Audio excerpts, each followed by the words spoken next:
And welcome back, everybody, to another episode of Bubba and the BatFlip, episode 140. Continuing our positional previews for the 2023 season, our first time before we recap them, of course, for you non-regular listeners to the show. So this is our first run-through of the position, and then we kind of fine-tune things as draft season goes along.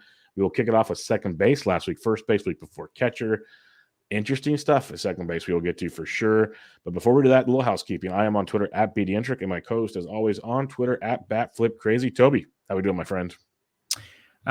Doing well, Bubba. God, I missed that catcher preview that we did. Feels like so long ago, but now we got to do all these infield positions that nobody ever wants to talk about. So Nobody. It's good though. I have my Christmas sweater on.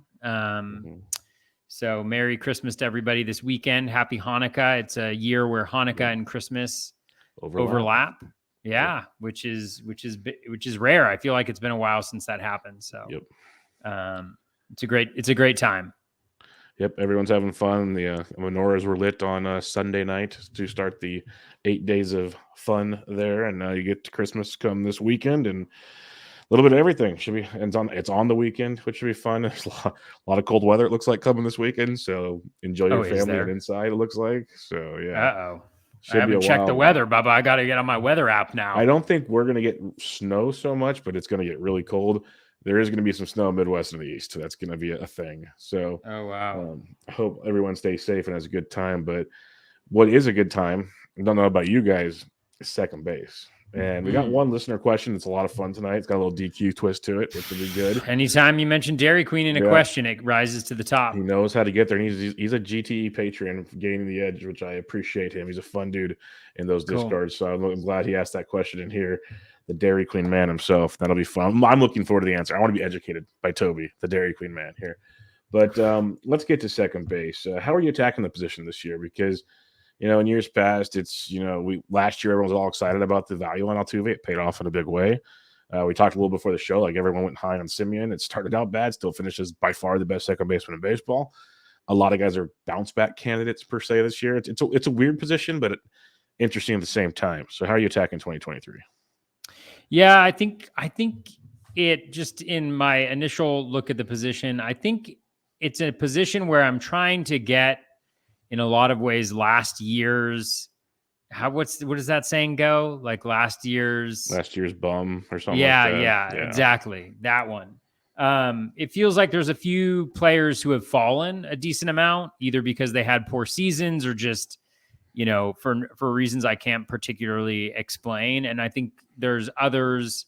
And then I think it's also a surprisingly deep position in the sense that there's some guys going later on that I feel okay, at least taking a shot on. I feel like they're high upside enough where you can put them in there and hope that you strike gold a little bit. And if it doesn't work out, maybe you're in a little bit of a bind, but there's some interesting profiles, I think, towards the end of the draft. So, I think there's talent there. It's a nice looking position. I like it. Yeah, I'm with you. It's a position I remember in years past when we've done our previews, we've usually been pretty high on like the later guys. We've always been Colton Wong guys and other. That's just one that rings a bell. But we've been high on a bunch of guys like that. You're like, okay, if you don't get one early, it's not a bad fallback plan. If all the shortstops go, good middle infield options late. Like we've usually been pretty okay with the second base position, and it kind of feels that way again this year. Looking at it, it doesn't feel as top heavy. Maybe like there's not as many dominant guys per se, unless these bounce back guys do bounce back to where they were. But it does seem like there's enough depth of guys that can bring you some pretty good floors and it's like nice upside. It feels like when you're trying to like hit it big on say your SP3, like, and that's how you win like leagues is when your SP3 goes big. If you can hit that second baseman that all of a sudden finds it again, that value it turns back could be the quote unquote like a kind of a game changer thing in your season. So it's one of those deals that it's gonna be a lot of guessing, a lot of analysis. But if you can like hit right on one of these guys we talk about, maybe like. Right now, we're going 15 through, say, 30 even at second base. You wouldn't be shocked if one of these guys like shows up and like and does something like really, really good and finishes top 7, top 6 at the position. That's a game changer where you're getting them an ADP wise. So this is that position that has that volatility. I will say that could be positively volatile. So we'll see how that pans out as well. All right, let's talk ADP. let's talk second base. Let's get cracking on it. Top 10, as we do always, we'll go one by one. And there's really no hiding who number one is at the position. Marcus Semien for the second straight season has been, well, second straight season has been very, very good. He's been doing this for a while, though. Like we always talk about at bats, last year, 161 games, 162, 162, 159. He had a down season of 17, but 159, 155. He's over 600 plate appearances in 2, 4, 6 of the last, or 7 of the last 8 like full seasons of baseball. The power's there, the speed's there. He hits, his average is, wishy-washy at times. But in a sport, Toby, where we talk at bats, there is not one person more consistent than Marcus Semien. And right now he's got an ADP of 33.5 since November 19th, the last month, 11 draft champions drafts. So what are your thoughts on Semien? I know we were all kind of like, is he worth the price last year because he got such a bump from his awesome season? Well, he's got even a more bump here, but I think it's starting to feel justified just a bit. Yeah, I mean, he's just, he's just a producer, I think, at this point. He's obviously a year older, but one of the things I said last year was, I don't expect him to steal those 15 bases again. And I was totally wrong there. The home run production is interesting. I think one thing with Semien is throughout his career, he's really relied on pulled fly balls. So he's a high barrel to home run guy. I think he's got 168 home runs or 178 home runs on just 207 barrels throughout his career. And last year, that was down a little bit. His home run per fly ball was at 10.1, down from even a career at 12.2.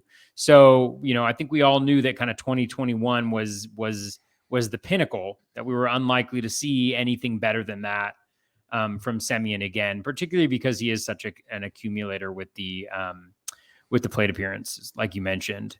But, like super, super solid projection at 250, 26 home runs, 19 steals. I think there's no reason to necessarily quibble with that. I could see even a little bit of upside on the power just because of what I mentioned before, where, he hit 26 home runs last year, although, it was 724 plate appearances. So we got to factor that into it a little bit. But, so maybe that's baked in a little bit, but I could see a little bit of upside there. Maybe. I still think it's just a question of, what you want to grab here. I don't think he's an awful pick. I don't think he's a bad pick.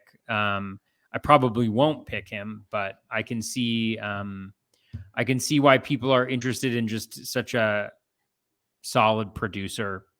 I do think the batting average leaves a little bit to be desired.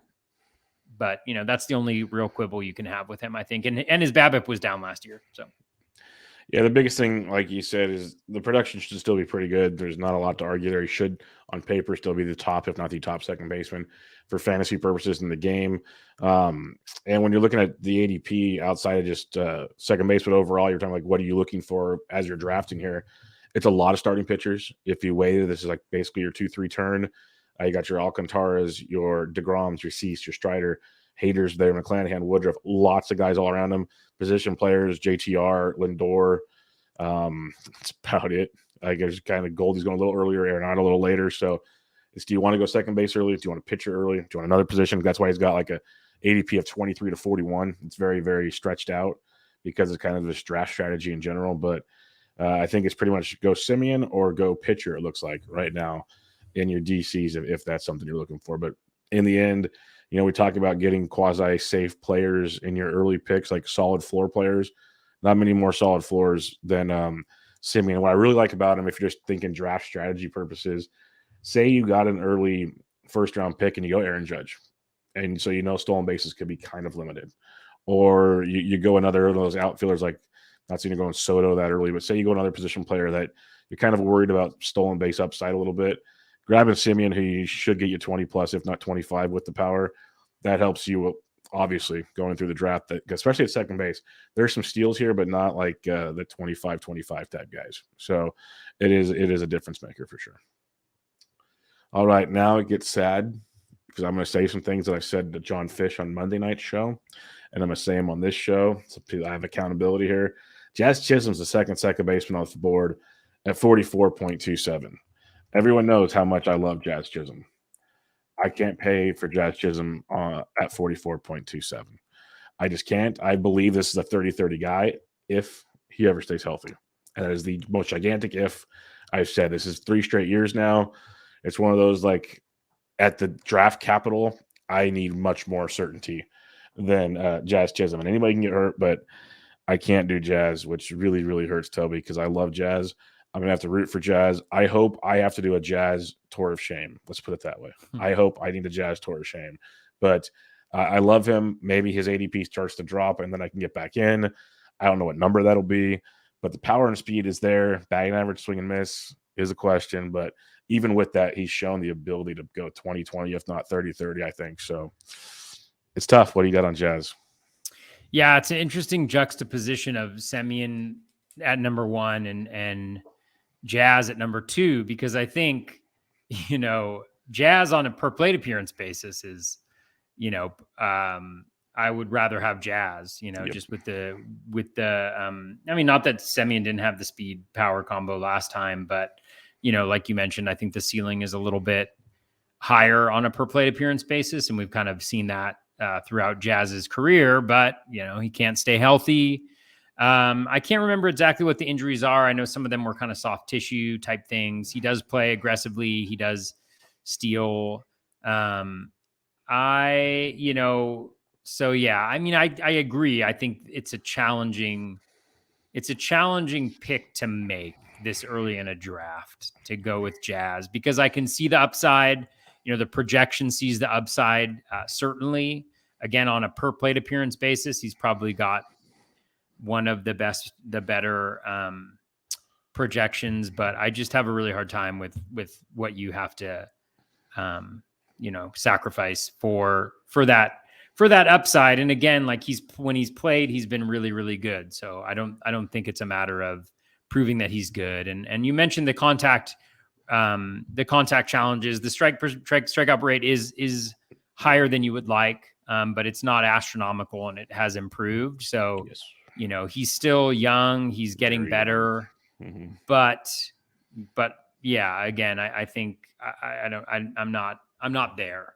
I feel like, Trevor Story's going however much later. And, while I don't know if there's the same speed upside, I think there's the other stuff that Jazz is producing probably can be generated from Story, who was pretty unlucky last year, but we're not talking about him yet. And the other thing I'd say about Jazz, I'll spin a positive, because something tells me at some point in time I will draft him, just because it's one of those, like, that's FOMO or something, like, it'll happen. But if there was a format, I know some people hate this, like your 50s and your DCs, your draft and hold formats might be the format, because you're drafting 2, 3, 4 second basemen maybe. So it gives you that backup luxury. It stinks at the same time because you're taking such an early pick and you're already knowing you have to basically handcuff him, which is not ideal. But if there's a format to do it, could be the one. Like, you can just go. I even did it in Gladiator 1 draft. I don't think I took Jazz, but I went second base. I think I went like Story, Andres Jimenez, or Story. Like, I went bang bang. So like it really depleted things quickly type deal. And you could do something similar if you had to. Let's put it that way. And Nick Pollock is asking where my sweater is. I'll leave my shirt on so we don't have to see my sweater, Nick. I'll save everybody the trouble there. There's a joke for you there, Nick. A joke. No, Duke nothing. Silver. Yeah. It's a great Parks and Rec reference, I think. Yep. Right? I think so. Yeah, I think so. Yeah, Nick Pollock, always joining us on Tuesday nights. We love Nick Pollock. Third second baseman. We're going to leave Jazz alone because it's tough every time I've had to talk about him. It's just really, really sad. Because even if you look at the Razzball play rate last year, Toby, for missing basically over half a season, he still finished relatively well. Like, he's a per plate appearance, he's a beast, absolute beast. Third second baseman off the board. This is the one who's like the 9th or 10th second baseman last year off the board. Now he's up to third. That's Jose Altuve at 45.9, right behind Jazz Chisholm. Altuve just keeps getting it done in his age 32 season. 28 homers, 18 steals, hit 300. He's always here for a good average. The power's been pretty darn good. He scores over 100 runs again, but that speed came back in a big way. First time since 2018 with double-digit steals, Toby. And that's always been the question mark. And that's kind of why he's fallen in drafts. We're like, well, he doesn't run anymore. Well, now he does. Again, well, at least he did last year. That's the question. Will he again next year with the new stolen base rules? Maybe he will. So what's your thoughts on Altuve, a guy that I feel more comfortable drafting him than Jazz right now, which is rough. Yeah, I mean, it's kind of Wild. He had a wild season. Altuve did last year, just with the steals coming back, and then he had the highest runs per plate appearance of any second baseman, which I guess is not necessarily all that surprising because he's got a great OBP. But at 17.1%, it's pretty astronomical. The projection for this year is at 14.8%. So I think we see that runs come down, but at the same time, his RBI per plate appearance was extremely low last year too. 9.4%. So it's a little bit of an unbalanced profile. So I think you see the runs come down a little bit, RBI come up a little bit. But, it's hard to quibble with Altuve at this point. He's the all-around package, whether the speed comes back or not. The batting average plays. So, again, I feel like it's one of those situations where he had a year where kind of everything went right. And so the cost reflects that. It doesn't reflect the production he provided last year, but it certainly, is kind of baked in that he's going to do something similar to what he did last year.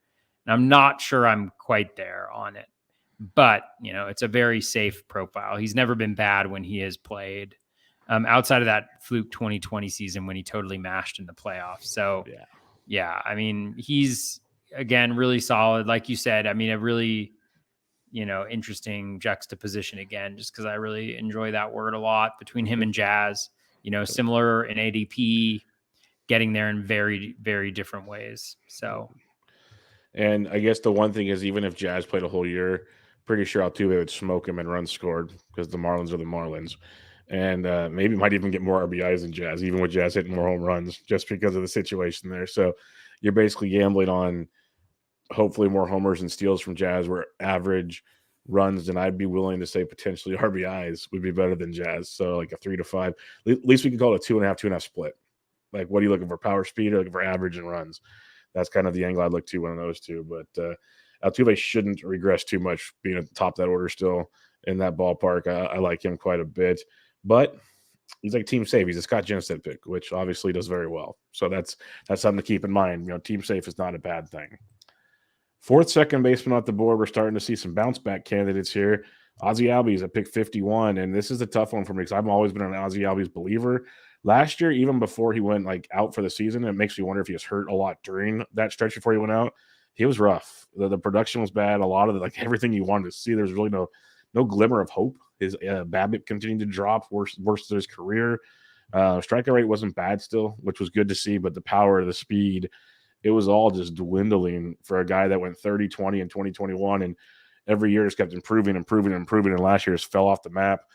I'm going to kind of credit it to injury and hope that he can bounce back. He's going to be 26 this year. I'm still optimistic. He got probably 15 steal upside, 20 plus home runs. But, there's still questions if was it injury based or not. And that's probably why he's dropped this much, because he used to be one of the top second basemen off the board. Yeah, for sure. Albies is really interesting. A year ago he was the talk of the town, and it just goes to show you how quickly things can kind of fall off.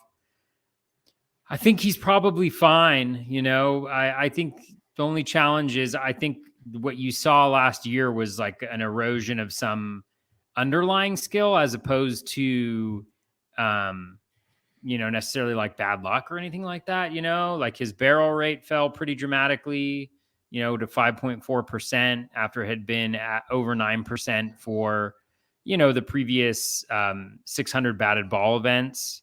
But that 5.4% is near his career average of 6.2%. So it could just be kind of a little bit of a inconsistent profile. Similarly, he only had he had that as 11 barrels for the 8 home runs. The home run per fly ball rate was down considerably. You look at his 2021 breakout season, he had a career low ground ball rate at 31.4%. And now you see him back at 37.7%, which is right around his career average. So was that 2021 power surge a little bit of a fluke, just in terms of the ground ball rate being a lot lower than it should be? This is probably, last year is probably what his skill is. And so you probably want to look at that 5 to 6% range for barrels. And with the ball working the way that it has, I think you can also maybe, it might suggest that, there was already some regression that was coming in a little bit there. So then you get into the kind of the speed dynamic, and he's still so young. I mean, he's only 25, which is just wild to me. It feels like he's been around forever. The batting average has never been, like it's always been solid, but never really good. So I think there's some positive regression kind of coming his way, but then you see his O swing shot up. Again, he's O swing's never been like his forte, but much higher than it usually is. And in the contact rate. So I think what you're kind of doing is saying, hey, we're probably not getting back to that power surge of 2021. It seems like it was kind of very much like a Vlad Jr. 2021, in terms of like everything going the right way for you. So I don't think we're probably going to see that again. And so it's just a question of, like you mentioned, like, was it an injury that was impacting some of those underlying things, that was impacting the chase rate, that was impacting the barrel rate. And as I mentioned before, I don't know if I necessarily believe that. I think he's probably like a 6% barrel guy. So that's all to say, I think that Ozzy's fine. He should hit at the top of that lineup, and he's a accumulator. So I think he'll be okay, but I'm probably not going to be there. I'm probably not going to go there where he's going right now. Yeah, that's the one thing I wanted to add is with Dansby Swanson not coming back, Albies thrived when he's at the top of the order there behind Acuna. In between Freeman and Acuna, he thrived in that spot. Freddie's not coming back, Bubba. Freddie's Freddie not ain't coming either. back. Yeah, I hate it. Breaking news, folks. Freddie is not coming back.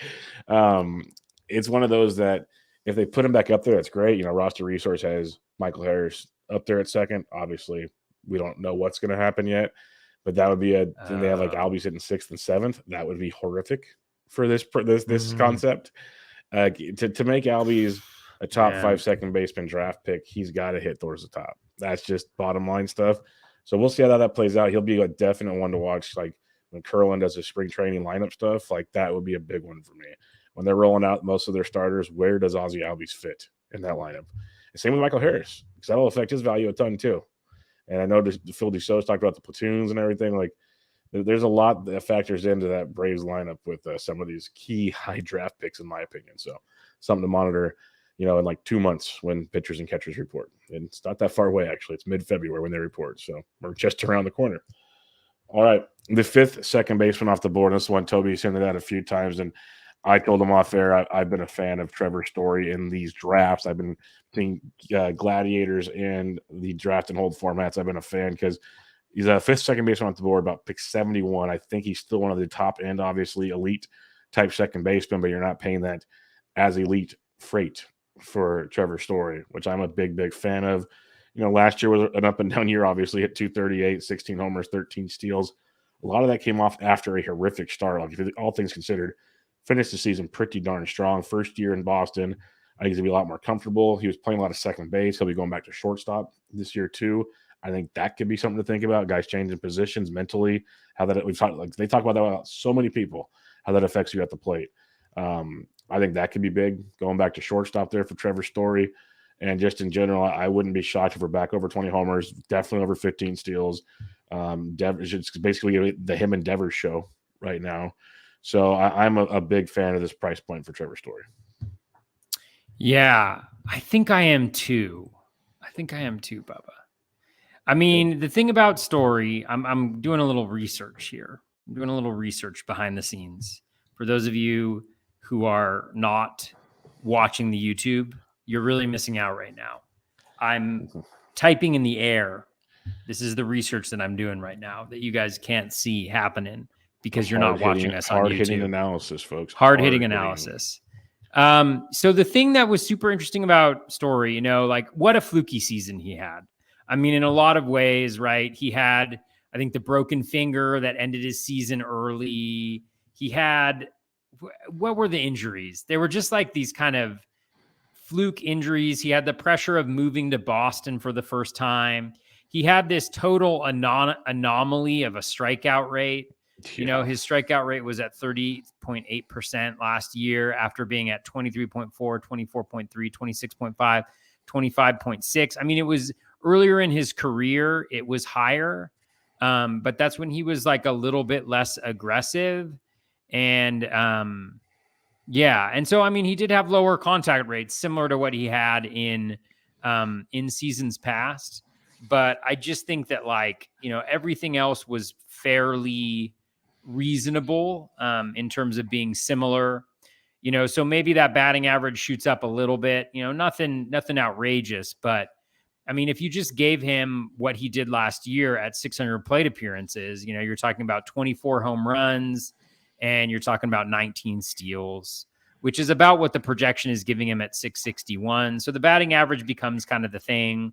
The BABIP's a little bit lower. He's obviously not playing in Coors anymore. That's going to impact him. But at the same time, we've seen that guys can still be successful over there. His barrel rate was the highest it has been since 2018 at 27. He had the highest max EV of his career last year. So it's not like the batted ball stuff, like underlying wise, was all that much worse. Like the hard hit rate was lower, but given kind of the injuries and the fact that he never really got on track, I kind of chalk that up a little bit to that. And again, like, some of this is arbitrary, like chalking it up to that versus some sort of skill change. But I just don't think he ever really fully got comfortable. I think now, what do they have him? Where's he? Where does roster resource have him? I'll tell you right now, I was literally just they have him batting like he's hitting second behind Yoshida. Yoshida's an OBP monster in Japan. So if that translates even like 3/4, that could be real big. Yeah, I wish Tommy Pham was there though. I love Tommy. So do I. I also kind of wish they put Verdugo up there too, move Story to third, Devers to fourth, Turner to fifth, get two guys that get on base a ton. But yeah, I digress. Well, hitting in front of Story, I mean, the runs are going to be there. Devers there. I think Justin Turner is such a really nice fit. A guy who was pretty unlucky last year when it came to home runs. Now, a guy who kind of pulls the ball opposite field, now playing in Fenway. I think that's a really nice little setup there. So I do like Story a lot. I'm wondering if he got particularly, I haven't looked this up, but we're going to go to the full count. We're going to go to the full count. We're going to go to this analysis. We're going to go to the full count, Bubba, here. We're going to go to the full count and we're going to see where Trevor Story was in full counts last year. What was his the problem with all this is that I could really look bad, if it doesn't go it'll well. make me feel better because I'm usually the one that looks bad on this stuff. So okay. Well, never. All right. Let's see what we got. Trevor Story. All right. He had a 35% strikeout rate last year in full counts. A 32.5% walk rate. 35%. Okay. 35% for Trevor Story. Now, I wonder, can we get what his average was? Let's see his splits tool. All right, we're going to go. This is what you're missing, folks, by not watching the YouTube channel. There's actually not anything that's seeing. All right, here we go. Bubba. So he had a 35% strikeout rate last year in full counts. The year before that, he was at 22.5%. The year before that, he was at 27.8%, 33.3% the year before that. So 3 years where he's above, and then earlier in his career, he was higher. And so I'm curious. Yeah. So it looks like a little bit of bad luck in those accounts, although I do want to see, let's group it by his career and see. Oh, so he's at 33.8%. So what's his career batting average, or what's his career K rate is 27.9%. So what that suggests to me is he's probably around like a true talent at this point, at least based on what he did last year, around like 27% for his strikeout rate. So he was too high last year. I don't know if it was all that. It could have been called third strikes, bad luck for that reason. But I think he's closer to what that steamer projection is for the K rate. And so then it becomes a question of, a little bit of bad ball luck with that batting average. But I think the home run and steals are pretty nice. I think you're getting 40 at least, in a full healthy season from him. And, he's going late enough in that 70 range where, I think there's enough upside with the batting average and kind of the context in being in Fenway and being at least part of a nice top of the lineup. And by that, I mean kind of like being next to Rafael Devers. Yeah, that doesn't stink. That's for sure. Yeah. I just want to bring up one more thing because for those that remember, he had that amazing 1 week stretch that just brought everybody back to life for a bit before he got hurt again. And he finished the season on the IL with, I believe, it was a wrist or a thumb issue or something. Yeah. But I pulled up from when he had that 3 home run game. Basically, it was May 19th. Prior to that, he had 2 home runs and I believe it was 4 stolen bases on the season. Since from May 19th on, and he finished September 11th with a DL or an IL stint or 2 in between, he hit 14 of his 16 home runs, 9 of his 13 stolen bases, and hit 255. That's a little more what you'd expect from Trevor Story, a little bit more. You still want more. He struck out nearly 31%, but 319 BABIP, which is good to see. A barrel rate over 11%, hard hit rate of almost 44%. So it seemed like he kind of started to get comfortable before he started getting hurt. And it makes you really wonder if we could have saw the 20 to 5-ish guy maybe by the end of the season with 15 plus stolen bases. I think it's there. I really do. The strikeout rate's the strikeout rate to me. It's going to fluctuate between probably 26 and 32. That's what it seems like with him. Like you're saying, the reels probably closer to 27 and 28. But what he showed me in between those injuries, once he looked like he maybe got comfortable, a lot of power. The speed was back. He's hitting 255, which, okay, now we're talking Trevor Story time. So they're maybe we're both trying to talk ourselves into him is what it is.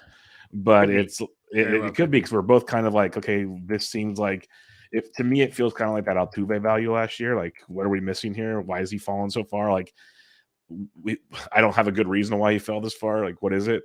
And we'll see. Maybe we're just both wrong. Maybe hopefully we're both right. But at this point in time, on December 20th, I think this is a pretty nice spot to take Trevor Story if you wait on second base. Now, if you wait a little longer, it's everyone's hero, Tommy Tanks. Tommy Edman at pick 80, about 85 right now, 6 second baseman off the board. If you look at his 2022 stats, don't squint too hard because it looks just like his 2021 stats. 13 homers compared to 11, 32 steals compared to 30, 265 average compared to 262, but it gets better. 95 to 91 on runs, 57 to 56 on RBIs. Struck out more than 2021, but also walked more. Played in 3 fewer games. He had 61 fewer plate appearances, and still the home runs, the counting stats were amazing, were better than 2021. He started out the year just on complete fire, slowed down a little bit around the break, picked it up at the end. Looks pretty darn good, Toby. It's just, with the Cardinals, you always wonder, they always were messing with them at the top of the order. Where he's at in the order, what are they going to do with him? He's kept producing, though. So you Tommy Tanks fans, it paid off in a big way. And in reality, for a guy that went back-to-back seasons of 11-30, basically, with a decent average, he's not costing a lot still. Yeah. Oh, are you jumping off the train now? Well, it's just a pretty significant difference. I mean, come join me. Last year, I mean, he was going around 110. Kind of pick 110-ish maybe. I like Tommy, and I think you're right. I mean, I think he's been so consistent. He's been so consistent in a lot of ways, and I'm still waiting for that 1 year where he hits kind of 20 bombs, because I think it's coming somewhere. It's there. He's got 40 home runs and 73 barrels. So, but last year he had 29 He's going to be 28, barrels. so it wouldn't shock you either. I mean, last year he had 29 barrels and only 13 home runs. So well under. He does play in a pitcher's park, if you will. The only concern that I have with him, really, I mean, I think if this is where he goes, then I think that's fine. I think that's really good. My only concern with him is that the plate discipline is not as good as I wish that it would. And I think that's resulted in him kind of being a little bit in a carousel situation at the leadoff spot, right? Where he's either hitting leadoff or he's hitting last. Yep. And I think against righties, I would not be surprised, honestly, if the Cardinals had Lars Nootbaar, who's an OBP machine, who could potentially hit there against lefties, and then Edman against righties. And obviously that's not the worst scenario in the world. I mean, he's defensively, he's a Gold Glover wherever he plays. And I think he's solid at shortstop there. But I think the only question is and who gets to 600 plate appearances? I think he gets the 30 steals, the 10 home runs and all that. So I think that's all to say that I think it's nice. I think it's good. I don't know if I'm there at where what he's going at right now. I think it's such the steals piece. The guys that derive so much of their value from steals is an So interesting risky. conundrum, just generally with the uncertainty around what that looks like, and how much people improve on it. And you're obviously the smart projections will factor that in, and we'll all have our kind of best guess, but we really don't know. And so I think there's a little bit of a additional kind of I don't know what you call it, a delta, or like not a delta, but like a little, not like a something in between an asterisk and a delta. I think I don't know what it is. Like maybe that little, the little sign like where they do like the asterisks first, and then there's a little like line that looks kind of like a Okay. cross, but it's got like two crosses. Like Yeah, it's like when you're looking maybe, at the appendix, like this is the second thing we're looking at. Yeah, yeah, I got you. yeah. I think that is what is on guys like Edmund that derive their steal, because it's just like this a little bitty like line with two lines next to it of uncertainty around how they're going to derive their value this year. And it could be, and I think it's very plausible that instead of stealing 30 bases, Edmund steals 40, Yeah, or something like that, where it's actually there's more value there because of it. But I think there's also the fact that maybe you can get that from somebody else, a little bit later in the draft. Maybe the steals are not going to be as scarce as they used to be. that's the big kicker right there, I think. Yeah. Yeah.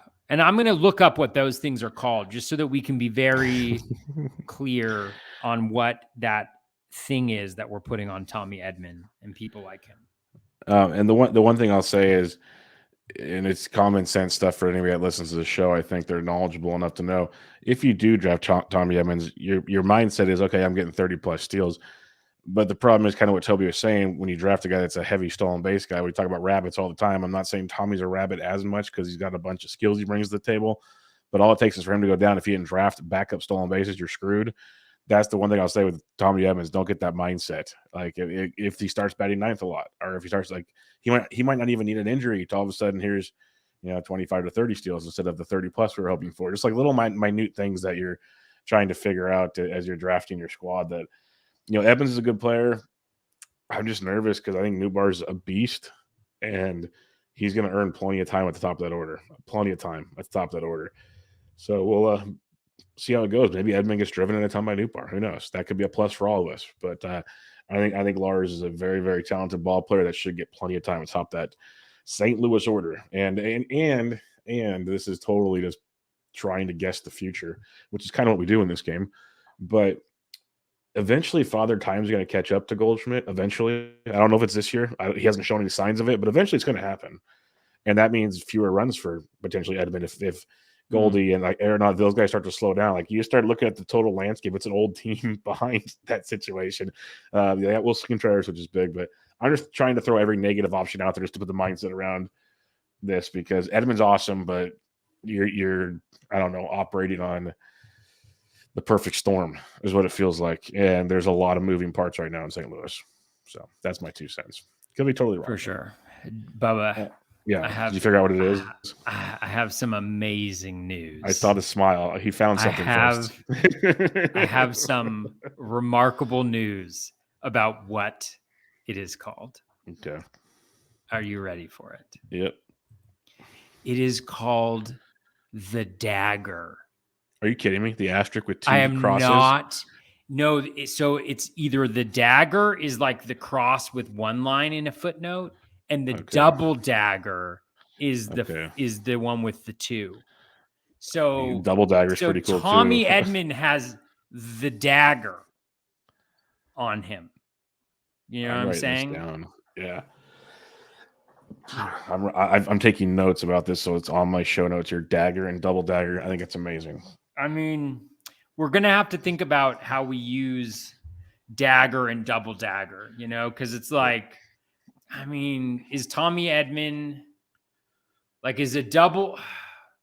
Like, how much of your value do you need to derive out of steals for you to be a dagger versus a double dagger? All I know, Toby, is when we review our previews, we're gonna have to rate our dagger and double dagger at every position. That's just how it's gonna be.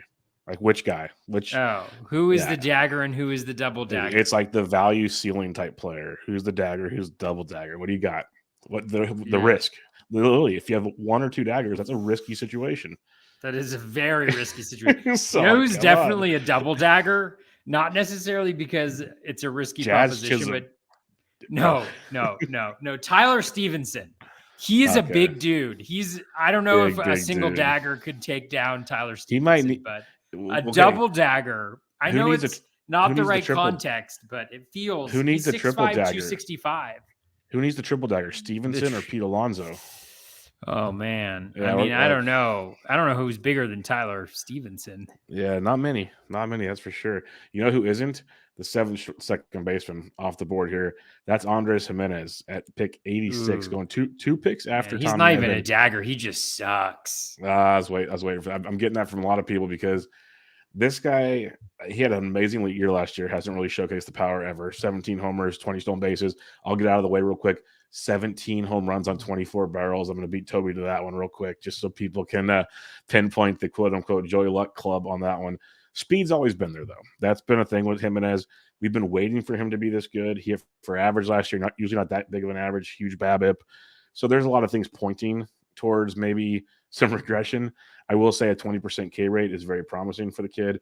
Walked a little more than he has in his entire career. Barrel rate at 6.2%, best of his short career. Almost 38% hit rate, best of his short career. Hits the ball on the ground a ton. All of this is what I'm saying is I understand there is a lot of swing and miss. There's a lot of concern in Andres Jimenez's profile. What I'll also say is he's 24 years old and he's getting better each year. Like we've seen this with players. We talked about, I think we did this on this show when 3 years ago, Toby. Willy Adames kind of had the same slow progression going. We saw this and we're all kind of waiting for it to happen. And it finally happened. Not comparing the two, but I'm just trying to get ahead of it because I am an Andres Jimenez believer. I think this is a 2020 guy at some point in time. I don't know if it's next year. He might have a couple more hiccups before he becomes that guy. But I think what we saw last year is definitely something he can fine-tune. I also think it does not ever suck to be able to play every day with guys like J-Ram that can sit there and talk to him and kind of relate to him as a young Latin player. So I think that's a big thing as well. So I'm a Jimenez guy. I understand all the negative stuff. I've heard it from many people, and I'm looking forward to hearing it from Toby as well. But I'm willing to take – to me, I'm not going as in on him as I was on Jazz Chisholm last year, but I think this is the guy for where you draft him to what his ceiling could be is a big, big boost at this position. Yeah. Shoot me down. Don't be nice. Go. Well, yeah. I mean, I think that he's one of these guys where, I mean, I could easily be wrong about Andres Jimenez. I mean, you pointed out some of the stuff that I'm not, as into. The 75% barrels per home run, is definitely one of them. Although, I will say that it was worse, I think, during the season. 75%, I mean, honestly, what is he at? 75%, he's getting all of his home runs on pulled and his home ballpark is phenomenal for left-handed hitters. Yeah, phenomenal for sure. left-handed That's hitters. why we love Josh Bell. We love Josh Bell. So, I mean, again, I think you highlighted a lot of things. I mean, the plate discipline isn't great. The contact rate, that strikeout rate, I think is a little low for me, although the aggressiveness may play into his benefit there. The BABIP was very high as well. So I just think that you could see where you could maybe chip away a little bit at different places. But I think at the same time, you can also see the projection. I mean, 267, 19, 17. Yep. That's pretty good. I don't know with the error bars, and kind of the dagger. This might be a double dagger. He could be a double dagger. I didn't want to go there so soon, but I think he might be a double dagger, Andres Jimenez. Mm-hmm. I'm really just not sure about the stolen base deriving value piece for him. No, I think that I think he's somebody where I struggle a lot because I struggle in one hand because the way that I do player analysis, it's like I have to trust the numbers, Like I kind of like rely on the numbers, and I rely on, I don't know, whatever, regression or things, Well, you I use your want to see projections and it. your formulas and everything. Yeah, no, you have your system. It's worked for you very well. I want to So believe yeah, it. I know. Although, I did a really bad job at hitters last year. So like, so there's that. So that I need to see it. So I have trouble trusting him in that sense. But at the same time, I also trust the projections more than I trust myself. And the projections, while I do not have the dollar valuation, I think in 1917 with a 267, the runs in RBI are a little meh, but like, and I could see that. I mean, I could also see him getting platooned, right, against lefties. I think, if he struggles. And so those are the things that kind of add up to me that tell me, number one, probably a double dagger. Number two, I don't really want to draft this guy at 80, or 80, whatever, what is he at? he's close, like 86.82. Yeah. I don't really want to go there, Yeah, I get it. It's one of those where I usually try to stick to. I'm definitely, people get mad at me because you said it. Like I want to see it first guy too. That's how I am. It's just something about this guy. Like we've seen the pedigree. We've been waiting for it to happen. It finally happened. It's one of those. I feel like he could do it again. And next year we're talking about him getting the top like 40 ADP again. And now we're starting to play that game. The guys ahead of him, I haven't felt like they could jump that much. Some of the guys behind them could, which might make passing on Jimenez worth it, like some guys we'll talk about later. So I could see that argument. He just feels like he's got that upside. I projections have been hitting behind J-Ram. I'd love him to hit like second or third, hit in front of J-Ram. I think that would be tremendous for him, obviously, common sense type stuff. But I don't know what it is about Andres Jimenez. I'm not forcing the hand in drafts. Like with Jazz, I forced the hand last year. I was drafting Jazz everywhere. I'm not fortunate with Jimenez. I have him in like 50% of my leagues. I have like 5 leagues, so 6 leagues or something. So I have him on 2 or 3 teams. I'm not forcing it, but it is a guy that I do like the upside. That's for sure. So we'll see. I'm not confident enough to go all in, but I think there's something there. As bad as that's great analysis that they're looking for, but that's where I'm at right now. All right, this is a guy that I cannot wrap my head around. Roster Resource has Gleyber Torres leading off for the Yankees, which would help a ton. Obviously, that would be a big move if that were the case. But he's the 8th second baseman off the board, ADP of like almost 123 right now. So it's a big drop off from Jimenez to Torres. It's like almost a 50 pick drop off. We're talking over 3 rounds between the two at the second base position. But Gleyber coming off a 24 home run, 10 stolen base, back-to-back double-digit stolen base season at 257. Kind of been that kind of batting average guy's entire career, but 310 OBP. It's interesting. If they have him leading off, that could be a 100-run guy with 20-plus homers and 10-plus steals. There is a lot more to like there than I thought originally from Gleyber Torres. It's just, man, we wanted him to be so good for so long, and last year he was pretty darn good. But was he this good? I'm torn. Please tell me. Give me some insight here, Toby. Well, a couple things, Bubba. First and foremost, I just tweeted out the link to our show with daggers. 2 daggers. Nice. With 2 daggers pointing down. People not they won't understand. People not paying attention to the show may think that I want to kill you, but yes. That's not. When they listen, they'll hear all the laughter behind it. They're like, no, there's no intent there. That's not the intent. Is not that. I just want to make that very clear from the top. This is our first opportunity to talk about the asterisk that we need to put on all the Yankees from last year, who all benefited from the third ball. Do you know what I'm talking about? Yep, the third one, the special one that got put into play. The special ball that the Yankees got when Aaron Judge hit his 62 home runs and Gleyber Torres had his bounce back season with his highest barrel rate of his career. Preach, Toby, preach. I mean, these Yankees, can't really trust them. I would not draft any Yankees this year. I will not touch them.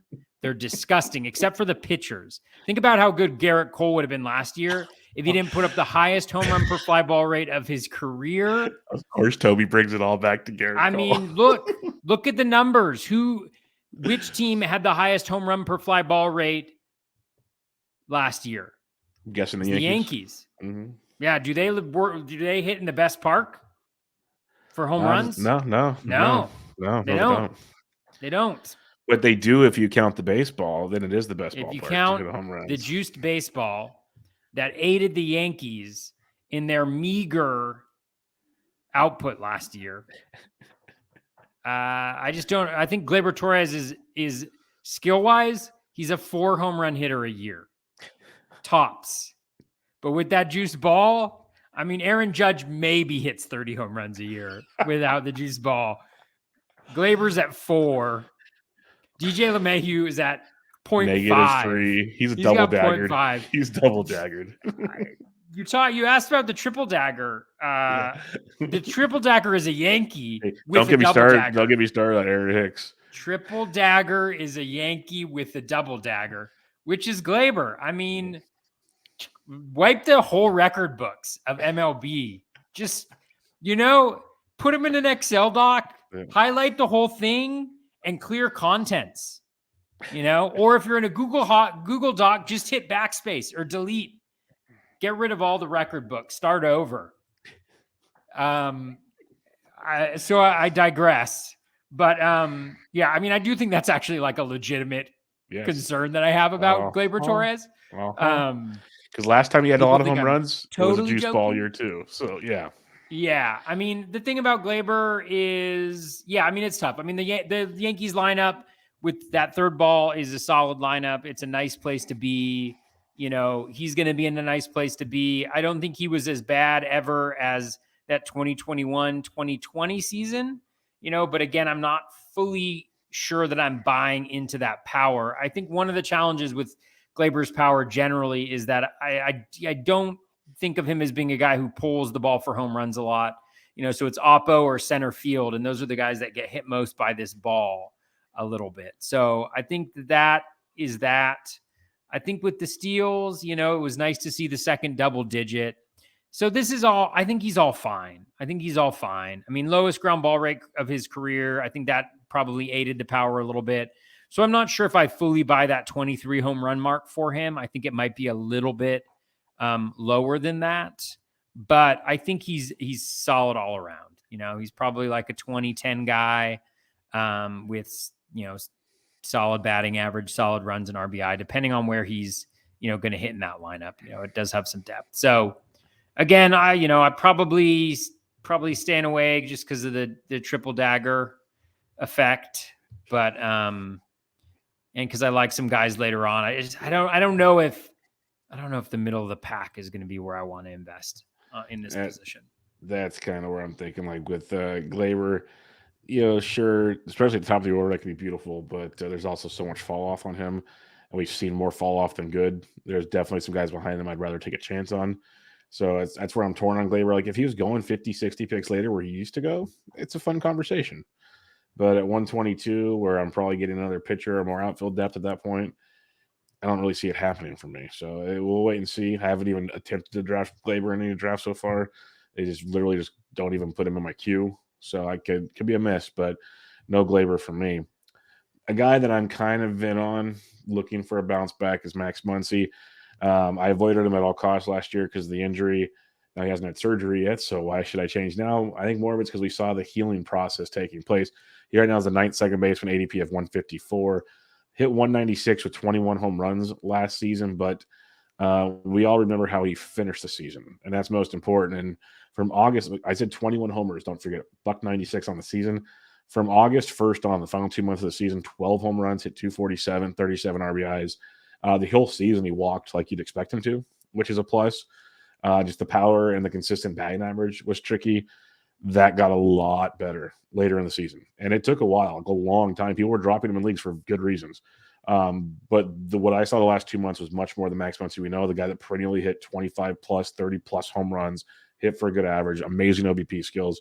And the Dodgers are going to need him this year because if you look at their starting lineup right now, they're missing some key pieces, and they could obviously do some stuff, but they haven't yet. And there's not as much out there anymore. So I'm starting to buy in on Max Muncy as not a bad pick this late at the second base position. Yeah, I agree. I think that Muncy, given the shifting landscape of the fantasy game, the value of power that exists now, he seems like kind of just beautiful. I think where he's going. I mean, you're getting a discount from previous years. he's doing pretty much the same thing. Your major concern with him is batting average, but you know, he also had that 192 season where he had a 203 BABIP and the BABIP came back up. He's 256 for his career. He got unlucky on his home run per fly ball. It was way down, and that's not just the ball. I don't think, at least. I don't believe it's just the ball.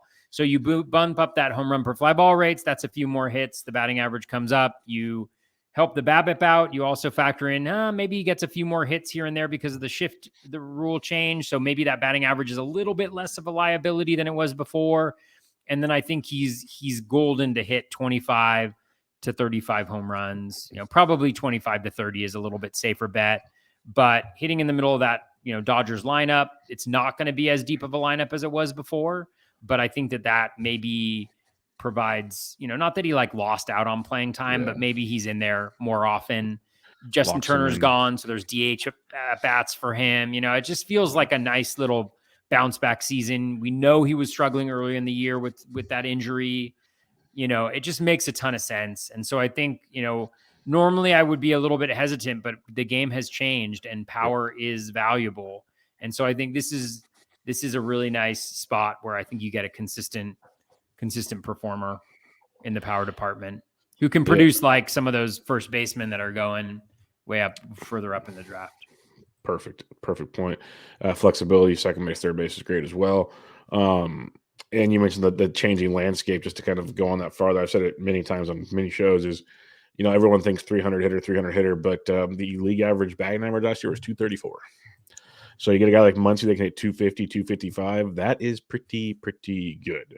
So you kind of take that and run with it, and you enjoy that because it doesn't hurt you nearly like it used to in years past.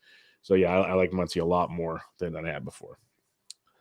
Last second baseman here in the top 10, and how the mighty have fallen. Jorge Polanco, the 10th second baseman off the board at 155.5, 2 picks after Max Muncy.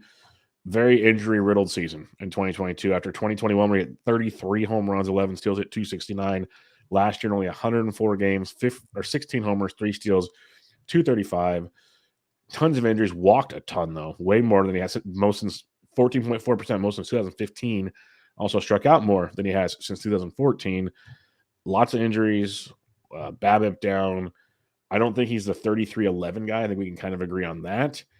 But I think there's realistic of, you know, health-wise, 20, 22 homers with, you know, 8, 9 steals. I think that's reasonable. So this could be one of the first kind of guys farther down we were talking about earlier where you could see a bounce back possibility in the value department, maybe. Or you might just be all out on Polanco. So what's your thoughts on Jorge? Last point on Max Muncy. Okay. Max Muncy, last year, his home run per fly ball on pulled fly balls, so not even thinking center field or opposite field, which were impacted most by the new ball, 31.7%. The previous seasons, 50, 61.5, 58.6, 57.6. So you're going from like, I don't know, 13 home runs or something like that to almost 22. Yeah, that's like a almost 10 double home it, run potential gain if he's just hitting where he like usually averages there. So anyways, draft Max Muncy, everybody. Polanco, there's just so many injuries last year, like you mentioned. I think it's really hard to look at his line in a thoughtful way without kind of factoring that in. A huge drop in contact rate, you know, a huge drop in in-zone contact rate. He was also more patient than he's been the previous year, but right around in line with where he usually is. You know, the ground ball rate was still low, which I think was the key to his power. That walk rate is a total anomaly. It's a total anomaly. He won't be close to that next year. So a lot of it, I think, is kind of, is he back to the contact rate he was at last year? I don't think so. I think a lot of that was injury driven. You know, Steamer's kind of cut in the middle between his career and what he did last year a little bit.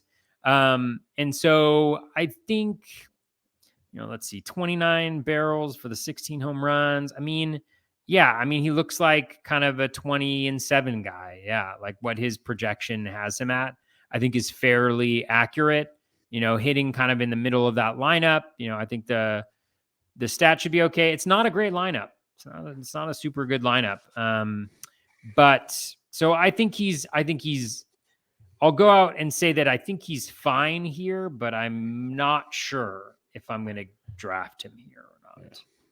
Yeah, no, that's kind of where I'm at. Like, I could see the reasons to take him at this price point, ADP wise, because I think we all can agree basically you should get back to the close to what the projection saying. I think that's a pretty good ball player at this point in time. Um, at the same time, I think there's some guys that we're going to talk about here in a minute that I think might be the same or better farther back. So that's where it gets interesting. But I have no problem with Polanco at this price point. Let's put it that way. I can see the appeal to getting 20 plus home runs potentially at second base, which is pretty nice at close to ADP 200 as we swoop on down there. All right, we're going to do ADPs 11 through 20 at the second base position. We'll each take two, as we always do. Brandon Lau, Thairo Estrada, Josh Rojas, Whit Merrifield, Jake Cronenworth, Jonathan India, Brandon Drury, Vaughn Grissom, Jeff McNeil, Ketel Marte is the 20th second baseman off the board. Let that sink in on how things have changed. But Toby, who's your first guy you'd like to talk about? A first of your two down here. Yeah, I'm gonna go with Jonathan India as the first one. India battled a variety of different ailments last year, so it was kind of like a season that never really started for him, but he ended it pretty well. I don't think there's any real change in skill. He's still got he's got really good plate discipline. He's got above average contact rates across the board. He's still going to hit leadoff. He's still going to be in that ballpark. The 14 barrels is like a little bit of a concern, but I also think that just given kind of the injuries and the fact he never got started, and he finished, didn't he finish strong last year? Am I just making that up? What was his second half like? Am I just making that up? I don't think it was that great. Oh, WRC plus of 108. So second half last year, 9.5% walk rate, 19.8% K rate, 261 batting average. And then what was the actual line? 32 runs, 26 RBI, 6 home runs in 262 plate appearances. So, not like the power's the one question mark, I think, a little bit after kind of taking a little bit of a deeper dive, a deeper look. But I think with the potential, just with that park and where he's hitting in the lineup and all of that combined, going at this ADP of around, 190, I think if he hits that projection, it's a perfectly fine pick. 251, 18, and 9 with 80 runs. But I think there's definite upside there. He's 26, did not have a fully healthy season last year. As a rookie, 269, 21 home runs, 12 steals with 98 runs. So again, I think I like that.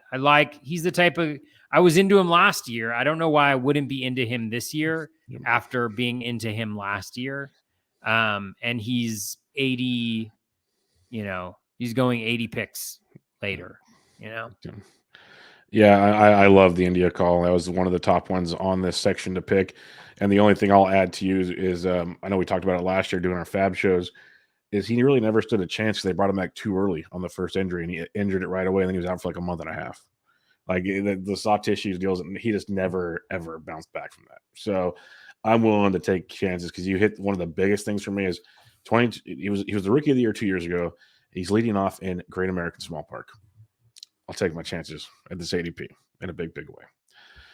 For me, the first one I'll mention is Thairo Estrada, the 12th second baseman off the board at 177. I'll put my homer cap on for a minute, but Estrada coming off 14 homers, 21 steals, hitting 260, playing in 140 games, the most games of his career in the big league level.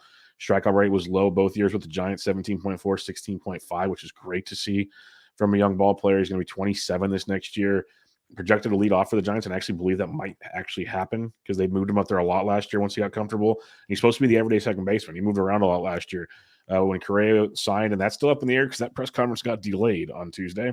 There's rumors that there might be a medical thing involved, so that'll be fun. But when Correa got signed, they all said Crawford's going to third. That's what management, coaches all said. Second base for now is Estrada's position. It's his position to lose. And so I'm a believer in what we saw from him. We did see like the barrel rate drop compared to 2021 and whatnot, but we still saw a very productive 4.4% for him, which is productive. He's 18 barrels and he hit 14 home runs, so Toby will not be happy with that, of course. But 290 BABIP and still hit 260, which I'll take my chances with. I think there's a lot to like at this ADP. The projections got him for 16-16 with 250. I think it's very doable if he leads off for the Giants. I think there's more there. What I would say, if you want like a bold prediction and on your late December nights, Thairo Estrada could give you what Andres Jimenez gave you last year, and he's going 100 picks later. So that's what I'll go with. If he stays and leads off all year, plays 140 plus games, because Steamer's projections only had him for like 122. I think he plays more than that. I don't see how he plays 122 games leading off for the who's gonna like? Why would you sit Thairo Estrada? So I like him at this ADP. If you want to take a chance on some upside, 15-15 with maybe a slight chance of 20-20, but there is some appeal there. What do you got for your next guy? Or you comment on that? I'm gonna go with Nick Gordon. I like it. No, not yet. You're on Vaughn Grissom. Nick Gordon's the next section down. Just so excited to talk about Nick Gordon. Yeah, Nick Gordon's great. All right. So not Nick Gordon. Psych. You guys totally thought I was going to talk about Nick Gordon. I can't believe you thought that. Double dagger. Yeah. So Vaughn Grissom. So the thing that's interesting to me about Grissom is the projection. I mean, again, Steamer with the young guys is a little bit higher, but the approach, like the O swing isn't great. It's not very good, but he still made much higher than league average contact, 77.3%. So the K percentage is relatively low. And I think some smart people have said this before too. I mean, plate discipline is great just in terms of like hitting the ball well and all those things. But in the fantasy game that a lot of us play, which is 5x5 average, it can take away a little bit from what a guy is able to contribute. He does have the high BABIP, but at 291, the projections have him at 273. I mean, that's fantastic. And 11-11 in 418 plate appearances. Again, he got off to a super quick start, but, he had 8 barrels last year, 7.4% barrel rate. He's fast. He makes a lot of contact. His projection is 11-11 in 418 plate appearances. He's battling Orlando Arcia for the starting shortstop role. I mean, come on, let's be honest with each other. I mean, Orlando Arcia couldn't be the starting shortstop for the Brewers, let alone like a division competing team. So Grissom is very interesting to me. I think there's a lot of upside with him and maybe the uncertainty around the role. I mean, he's the type of guy where he's going like 194 or 195 right now. But if he is clearly the starter when the season's about to break, he jumps 50 picks probably. Easily.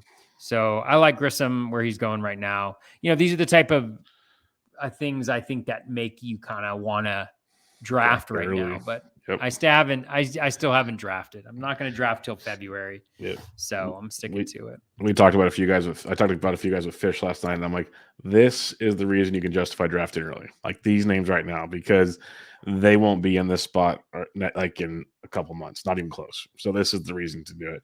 And Grissom is definitely one because everyone sees the way the season ended, how all of a sudden he wasn't playing every day for some reason, even though he's very productive. So much better than Arcia, like you said. So 100% with you there. My other gentleman from pick 11 through 20 will be the newly signed Los Angeles Angel of Anaheim as of like 3 hours ago, Brandon Drury. And he's projected to play second base for the Halos, which is going to be beautiful. I kind of liked him already, figuring whoever took him would kind of utilize him the way the Padres and the Reds were. Like he's the super utility guy that's going to get it. Like he's produced enough to not sit him right now. And the Angels have improved the lineup a ton. He had 28 home runs last year at 263. 87. I think this is a great spot to be in, sixth in that lineup. A lot of RBI chances there. The power should still be there. Projections have him for 21 and 247.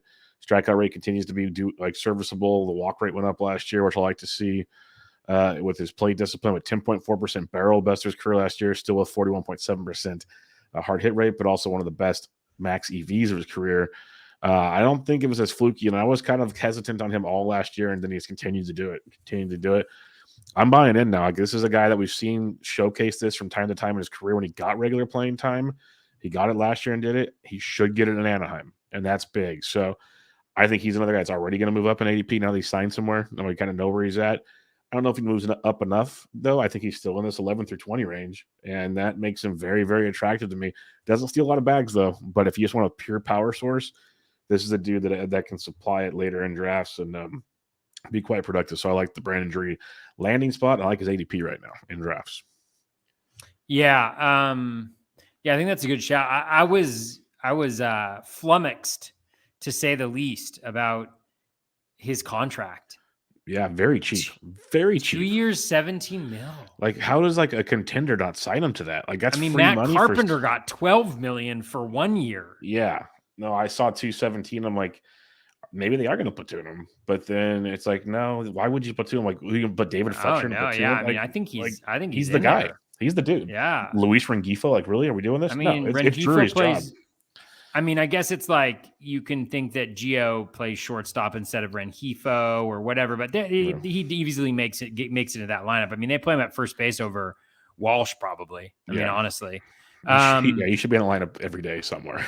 Sure. Yeah, but I mean, in that lineup, I mean, you got Taylor Ward, Mike Trout, Shohei Ohtani, Anthony Rendon, Hunter Renfroe, Brandon Drury. I wouldn't be surprised if Drury's ahead of, Renfroe.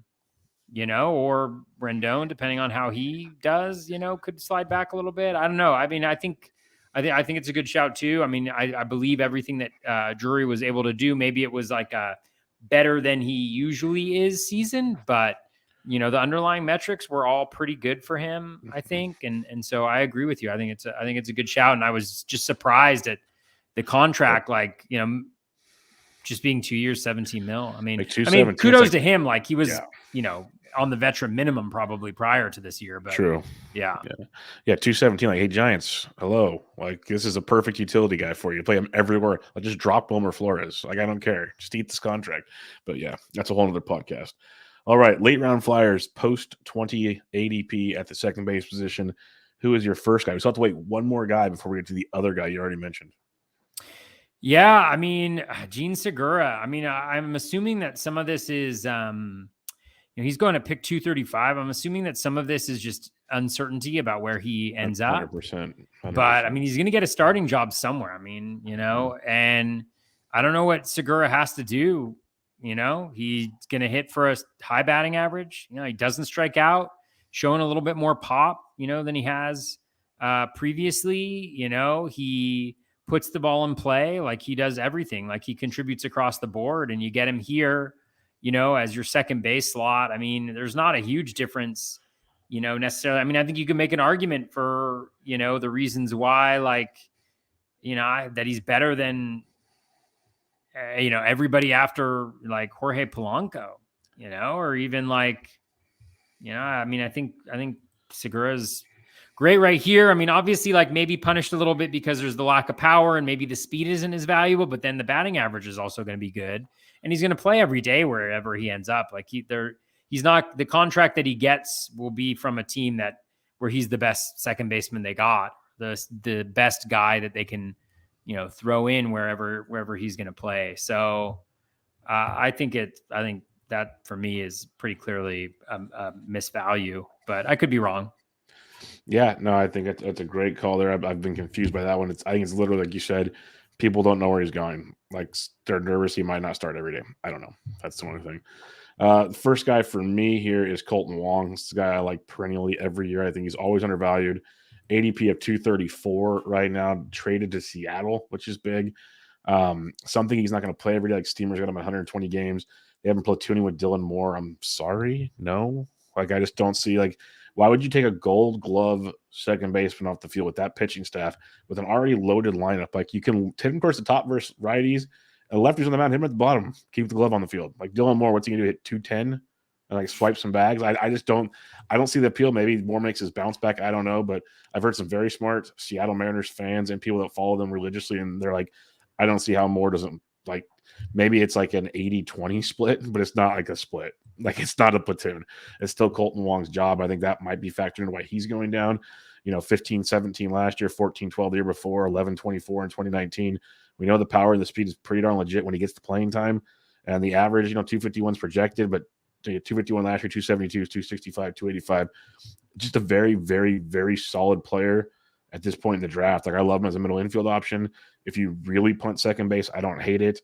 And I'm a believer that his playing time is much better than a platoon with Dylan Moore. So that's one reason why I'm buying into him.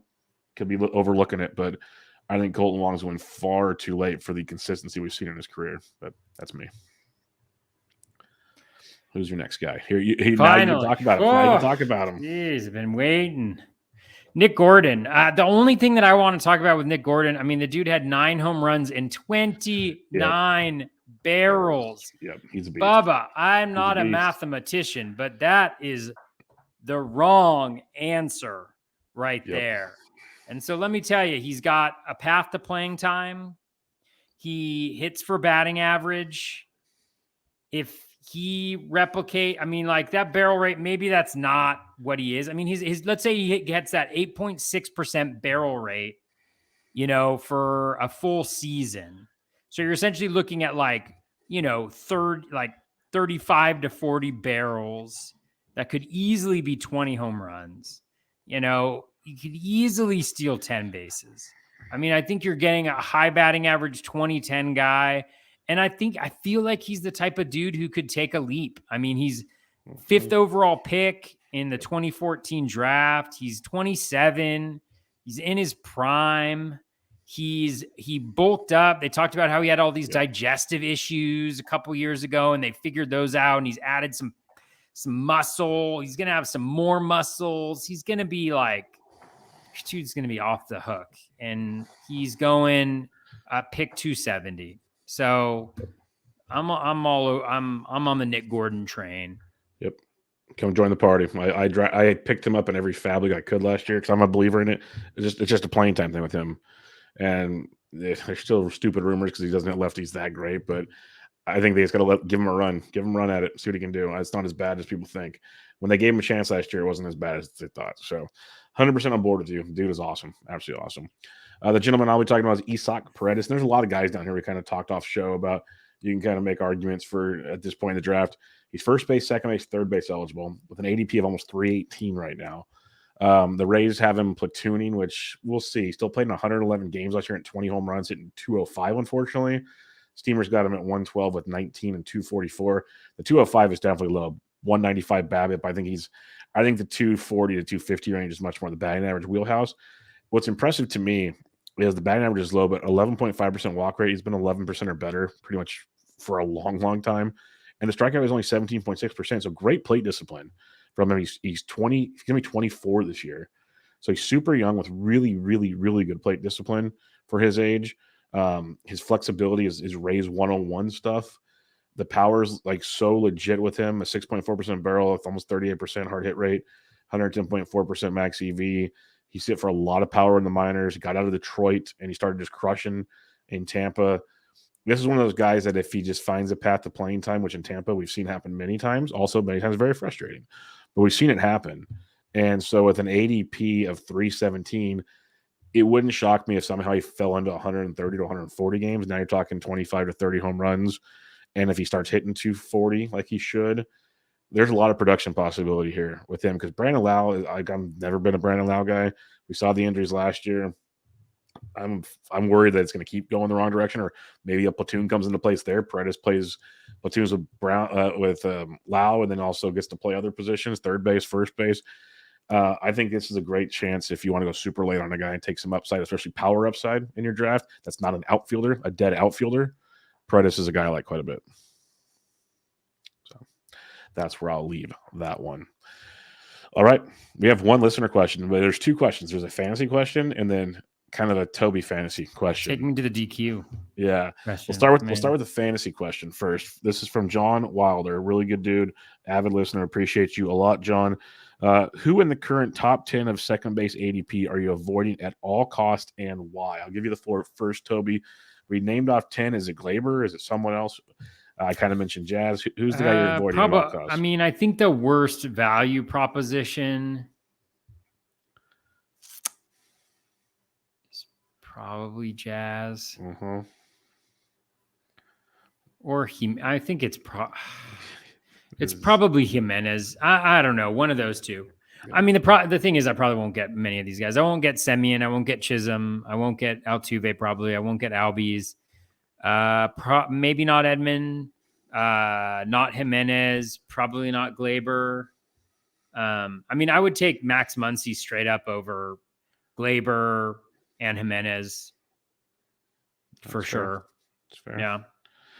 Yeah, for me, I'll just say Glaber because I said it earlier. Like, and I probably want to have Jazz. I want to have some of these guys, but Glaber is a guy I've said I haven't even put in my queue, so I just hadn't even looked at him in drafts. I just like, hitting leadoff would be kind of a boost, but I don't see the production that we've talked about with Muncy and even like Thyro. I'd take my chances on India for sure. Drury, like, give me those guys over Glaber Torres.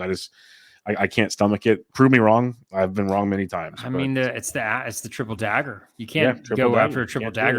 You can't go out on a guy who's on an entire team that has an asterisk next to not just their numbers, but the entire franchise's history. I don't even think Babe Ruth or anybody else, they probably had a third ball too. Well, they probably did. They probably had. I mean, they probably had corked bats. Yeah, you think the Yankees have just been better as an organization than everybody? No, they've been playing with a third ball the whole time. Oh, man. John's other question here. Here's the DQ one. When you order a Blizzard from Dairy Queen, are you secretly hoping they forget to turn it upside down before they hand it to you? That is a really good question. I feel like when the Blizzard came out, it needed something to distinguish itself from other similar ice cream things. Like what do you even call an ice cream? Like a blend thing. I mean, it was very unique. It's almost like I didn't want to throw it in the milkshake category because it's so much more. Like it's more like a smoothie. You can't drink it with a straw. It's almost like a smoothie. Well, no, because you drink smoothies with. That's the thing is it's different. It's unnameable. It's unique. It's a Blizzard. That's all you can say, right? Yeah. All you can say at the time that it came out. But that really kind of like caught the eye. And I think that's a really key branding piece right there is like, there is a movement of tipping over like that. If you're not watching on YouTube, you're really missing out. You saw my Blizzard technique. That is inseparable from the Blizzard itself. But the Blizzard, what they did was they weren't confident enough in their drink and the fact that it would distinguish itself solely by the incredible taste and flavor and consistency and everything about the Blizzard. So you don't even need them to tip it over like that. Honestly, oftentimes when I order it, I'm on the road, and so I get it. And they actually have a soda cap on top of it with the spoon coming out the middle, which I think is very creative. But my favorite part is that normally the lid doesn't push all the way down because it's overflowing with ice cream and Reese's peanut butter cups. So to answer your question, I think the Blizzard stands out by itself without being tipped over. So I don't even think about it. Beautiful. Beautiful. Well, there you have it, folks. The Dairy Queen expert just told you it is what it is. The Blizzard is what it is. Sponsored by Dairy Queen, by the way. What the heck? Somebody get in touch with their people. Talk to our people. Give us some marshmallow company, get s'mores, get something. I'm telling you, but Dairy Queen for sure. I'm with you. Get us a few Blizzards. I don't need to get paid. Just throw a few coupons out there for like a couple of months or so. I'm like, we're good. Oh man, imagine it getting like, I don't know, 2 I'll wear a Dairy Queen shirt or like something while we do it. Let's go. Yeah. Dude, I might have to order some t-shirts. Does Dairy Queen sell t-shirts? I bet you can find them somewhere. I guarantee you. And on that note, though, by the way, the old logo for Dairy Queen is much better than the new. 100%. Not even close. Okay, I'm not going to get on the old guy thing, but like most things in life, a lot of the old school stuff was a lot better than new stuff. Let's just go right real quick to that. I'm not gonna try to be the old man on the porch here, but it's kind of the way. It's the truth, people. Yeah. Things have changed, and not always for the good. No, it doesn't have double daggers next to it, Bubba. What? A Blizzard from Dairy Queen. Not even you close. You know what you're gonna get. There's Yep. no. You might get a double spoon, but not Yeah. a double dagger. Man, that Yeah, is overwhelming to think and about. like quad napkins because it's just so good. You do have to get a lot of napkins, Yeah. oftentimes. For sure. I may or may not still have some spilled Blizzard cup from holder? like a month and a half ago on the console of my car. Beautiful. That's a veteran move right there. Just I'm going to sure. do it again probably next week. Why clean it up Hey, now? if I get hungry Yeah. later on, just Hey, it's been so cold out. It's probably nice and it's frozen when you get in the car. It's perfect. it's like eating it from a cup. Perfect. Holder. And again, on that note, we're going to wrap this one up. Second base review in the books. We will not be back with you, fine folks, next week. Enjoy the holiday between Christmas and New Year's. We'll be back with you in 2023 to get you going at the shortstop position as the year continues to fly by, which means Toby might be drafting sooner than later because we are in 2023. I think he's still late like February. So we're getting closer, it's getting closer. I'm really limiting. I'm really cutting down my leagues. I'm proud of you. I'm doing 4 big fab leagues, and then I'm going to do like maybe 2 DCs. I'm proud of you. Let's see how it goes. And then TGFBI and barf. And barf. Yeah. So we'll see how that goes. But make sure you follow Toby on Twitter at BatFlipCrazy. I'm at BDentric. Hope you guys all have a happy and safe holiday week or so, weekend with friends, family, whatever you're doing, whatever you celebrate. Have fun. And final words, Toby. No, have a great Christmas for those who celebrate. Happy Hanukkah to those who celebrate. And I hope everybody stays warm and toasty and has a good time with the people they love. Yep. Enjoy whatever you enjoy. That's all I have to say. Have fun, be safe, and join us in 2023. But for now, this was Bubba the BatFlip, episode 140. Catch you guys next time.